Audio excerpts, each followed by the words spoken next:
Whispers Around the World, a Heal Our World book from SufferingWell. Chapter 20, New Faces, New Faith. The How group was growing.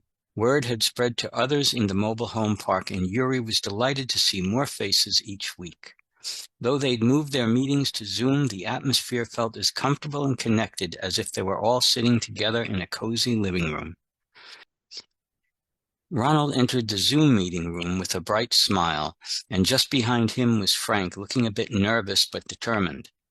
The group's attention turned to the new face, and Yuri leaned forward, greeting him cordially. "Frank, welcome.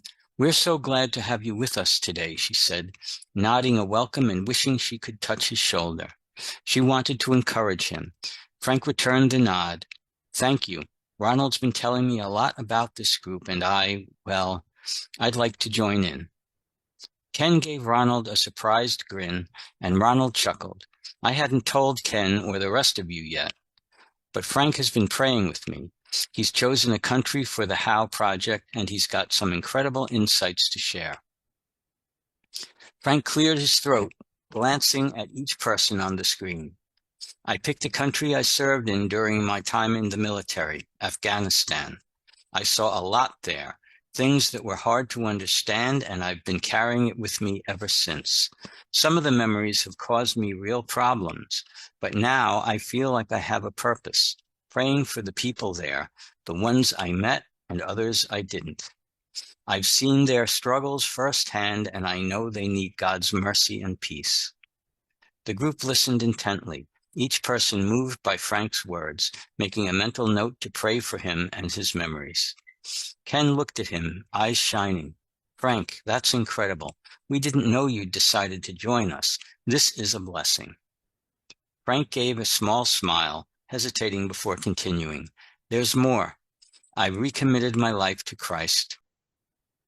It's something Ronald and I have been talking about, and I felt that pull, the kind that won't let go. So I gave my heart back to Jesus."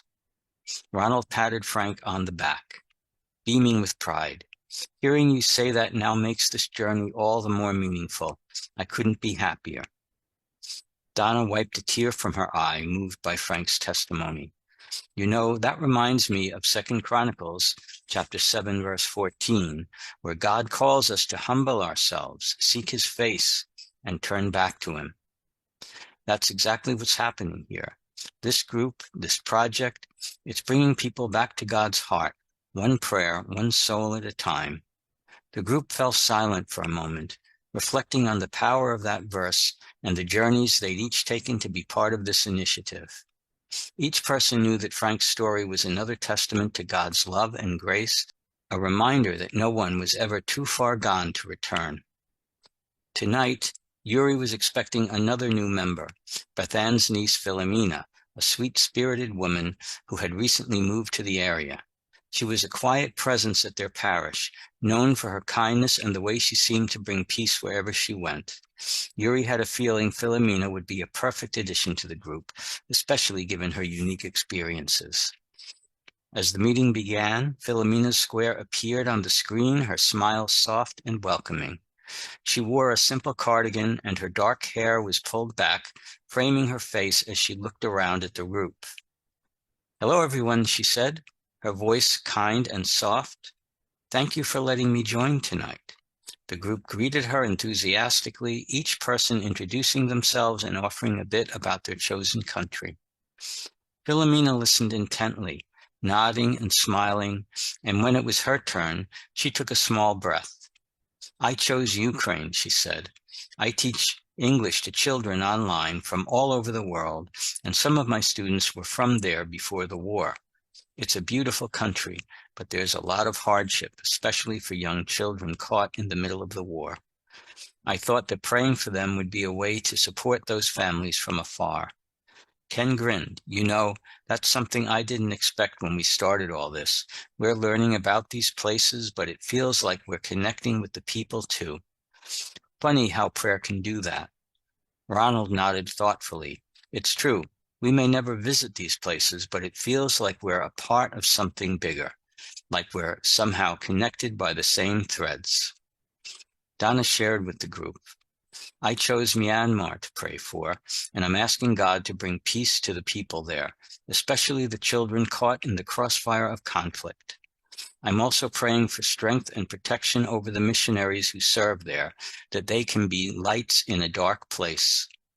I've been reading about a few projects aimed at providing food and shelter, and I pray each day that those efforts are blessed, that they reach the ones who need them most. I've started seeing small signs of hope. Donna continued, her eyes bright. A few of the aid organizations I follow have been able to send supplies and even set up a new clinic in one of the refugee areas. I can't help but feel that these prayers are part of the difference. Knowing that God hears and that things are changing, even just a little, has deepened my faith. It's as if my own heart is growing with each prayer, like He's using this to change me too. Today, I'm praying for the teachers of Myanmar, Donna went on, her voice filled with compassion. Many of them are struggling to educate children in the middle of such chaos, and yet they keep going, day after day. I pray that God fills them with resilience and that the children learn more than just lessons, that they feel God's love through their teachers' perseverance. I don't know what impact these prayers will have long term, but I trust that God is moving in ways we can't see. Mary Ellen couldn't contain her excitement as she shared an update with the HAL group. I found a community center in Sri Lanka that offers art programs for children, but they're short on supplies. I've been thinking, what if I went there, brought some materials, and taught a few classes? I've been saving for this trip, and I feel like it's the right time. God keeps bringing this place to my heart, and I want to share the joy of art with them. Audrey spoke about Brazil, discussing the rainforest and the efforts to protect it, while Patricia shared more news about Greece and the support programs being launched to help struggling families. As they talked, Philomena listened quietly, occasionally adding a thoughtful comment. At one point, she smiled and said, "You know, whenever I hear of someone in need, I try to do something small to help. I'll pray for them, of course, but I also feel led to provide in other ways. Sometimes it's as simple as leaving groceries on someone's doorstep." The group looked at her, visibly touched by her quiet acts of kindness. Paulette smiled with encouragement. "You have a gift, Philomena. I think God uses you in beautiful ways, even if the people you help don't know it." Philomena blushed slightly. "Thank you. I don't usually tell people about it, but it's something I feel led to do. I think it's the Holy Spirit's way of guiding me, helping me see where there's a need." As the meeting continued, the conversation drifted to how each person felt they could make an impact, both in their chosen countries and in their own communities. They discussed ways they could reach out, not just in prayer, but in action, inspired by Philomena's unassuming generosity.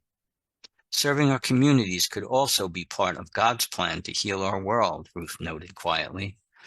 Toward the end of the meeting, Patricia spoke up, her voice filled with excitement. "Audrey and I wanted to share something too. We've officially launched our Angel Craft Kit subscription. Donna's helping us with it, and we've had a few people sign up already. Each kit will have a little letter from an angel written by Donna, and we're even including a small prayer suggestion for families." "Oh, that's wonderful," Patty exclaimed. "You three are really bringing light to others.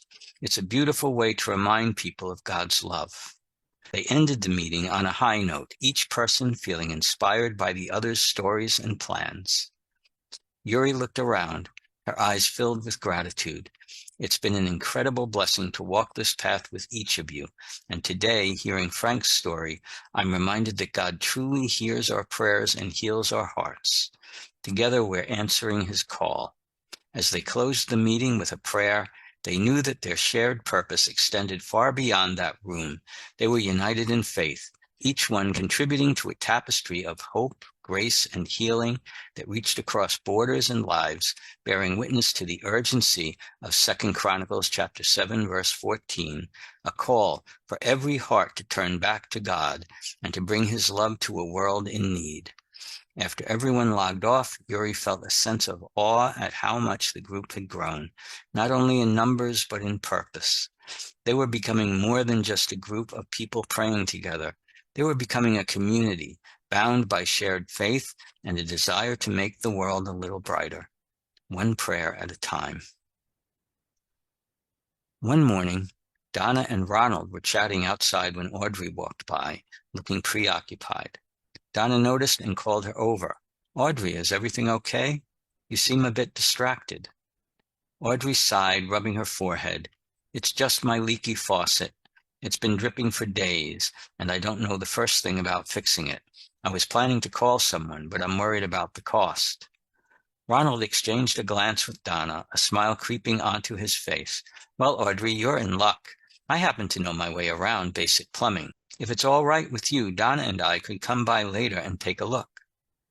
Audrey's face lit up, relief evident in her eyes. "That would be wonderful. Are you sure it's not too much trouble?" Donna smiled, giving Audrey's hand a reassuring squeeze. "Not at all. We'd love to help." That afternoon, they arrived at Audrey's home, tools in hand. Ronald got to work on the faucet. Meanwhile, Donna kept Audrey company, chatting with her and helping out around the kitchen. Within an hour, Ronald had the faucet fixed, and Audrey's gratitude was overwhelming. "Thank you both," she said, hugging them. "I feel so blessed to have friends like you."